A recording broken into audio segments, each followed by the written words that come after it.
2005, there was this hilarious thing. He was running around tagging beans on toast all over the place with a marker, and then he'd be sat in the production office because he's there as a manager, and he'd hear the security guys going around going, "We've got to find whoever this guy is tagging this beans on toast stuff is. We've got to take him down." And he was just sat there going, "Yeah," like, you know, he's a cheeky SOB.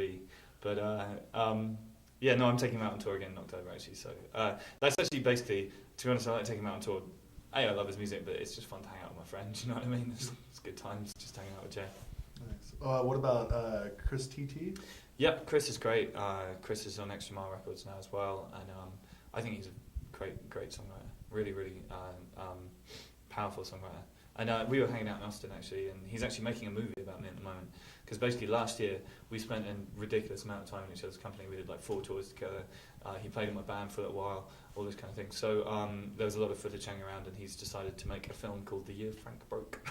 Yeah, I don't know. Basically, he suggested it to my record label, and they were really excited about it. So I was a bit like about the whole thing, but everyone else seems to think it's cool. So cool. There it is. You mentioned a few questions back a new album. Yeah. Let's talk a little bit about that. Well, I get back from this run. So the last show for me is tomorrow, actually, and then I fly home. And then I'm basically, the band I have in the UK I've spent ages putting together, and it's perfect now, and they're all phenomenal players, and they're definitely my kind of like permanent band now.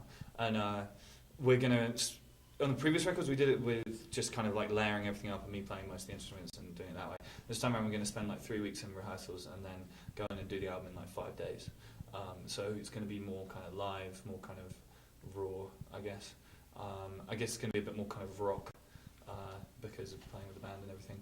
But I think it's going to be great. I'm very confident about it, songwriting-wise. I think that I'm in this weird position now where all kind of punk rock and modesty and all the rest of it aside, if I get this next record right, then I have a shot at doing this for the rest of my life and making a living out of it for the rest of my life.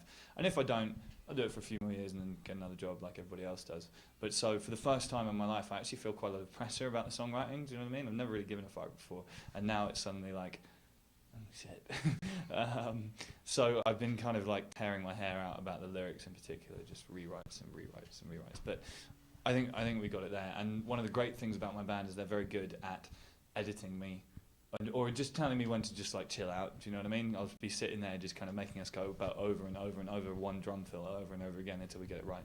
And then my drummer will just go, dude, it'll happen. Do you know what I mean? Just go with whatever we go with, and I relax and it's all fine again. So yeah, but I mean it's going to be out in September. I can't talk about the details, but we've basically on the verge of signing a new deal for the States and for the world outside the UK, basically with the most awesome record label in the whole world. I can't tell you who it is. I think I have an idea. Okay, well, I'm saying nothing. Mum is the word. But yeah, basically that's hopefully going to be done in the next kind of couple of weeks, and then and then we're looking at we're looking at in September having the album kind of released internationally, kind of properly like in stores, because over here it's been a bit kind of in some places and not in others kind of thing, but it's going to be everywhere. Nice. So, and then I heard a name for the title. Yeah, it's called Poetry of the Deed, which Mikhail Bakunin was a Russian anarchist in the 19th century, and he had a concept called Propaganda of the Deed, which basically was instead of the ghost of Bakunin coming back to haunt me. Instead of kind of writing pamphlets about how you think the world should be politically, you should go out and be it. So Poetry of the Deed. I don't know, something in there. It's the name of one of the songs on the record as well. So all will become clear. That's really cool. I like that name.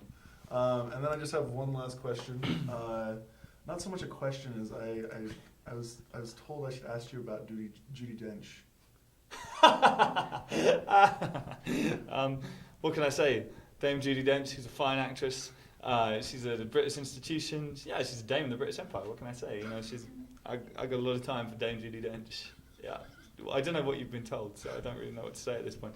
Actually, basically, it's a touring joke, which is generally lose something in the repeating. But I just don't really know where it came from. I just got into Look Mexico's bus at the start of this run of dates, and Josh, in his atrocious English accent, just started shouting "Dame Judi Dench" at me. I don't know. It seems she's become the patron saint of this tour. Go Dame Judi. All right. There it is. That's man. it, man. Cool. Yeah, they Thanks, actually man. recorded a station ID for us, and it was you're listening to 88.1, and we're Lick Mexico, and I'm Dame Duty. Oh no. I'm Eric Clapton. That was the other one. I'm Eric Clapton, yeah. Oh god. We're done. What's happening? English Empire's falling down. Yeah, it's falling apart. Cool. Thank you so much. Yeah, I it's my really pleasure, man. appreciate It's it. fun. Having me. We try to have it be as much fun as possible. I don't know how Thanks to so turn much this for this from Jimmy. That's really sweet. I Yeah. kind of wish I could sort of give a return piece of paper, but obviously they moved on. Yeah, he's he told me they're up in Seattle at this point now. They're recording their new album, so Yeah. I was gonna. There was a moment when it was looking like I might actually been jumping on some shows with them around now, but it didn't work out. So, but I definitely want to do more shows with them as time goes by. They're a great band. they have one of the best live shows I think I've seen in a very long time. They're great. It was really cool. Do you know Tracker as well? They're like Trevor. They're like tour manager guy. Is he like tall? Trevor. Yeah, I know Trevor. Yeah, Trevor Backer. He's my hero. Really? When I grow up, I want to be like Trevor Backer. He's he was the most fun hanging out with those guys Really? on the tour. He seemed kind of quiet when I met him, but then again, I'm press, and usually people are just like, Yeah. he's press. Do you know about his blog? He does Colour Blog Club. Oh, does he? He does a blog on that? Yeah, he does their kind of band blog, and he's a genius writer. He's just kind of he's like I'm standing I'm writing this from the back of a show in Rochester or something, and he's like, hey, pretty lady standing in front of me, turn around, I want to take you back to my parents' futon, and all this kind of shit. And it's just kind of like, wow. That's awesome. Yeah, he's a funny guy. Cool, thanks for that. I'm going to resume my guitar and stuff. Yeah, and you probably need to figure out your taxes too. Which I'm actually giving up on them for today. I don't fucking care. They can send me to prison. I don't give a shit. Nice to meet you. You guys are around for the show? Yeah, we'll definitely be here. Thank you so much, Frank. No problem.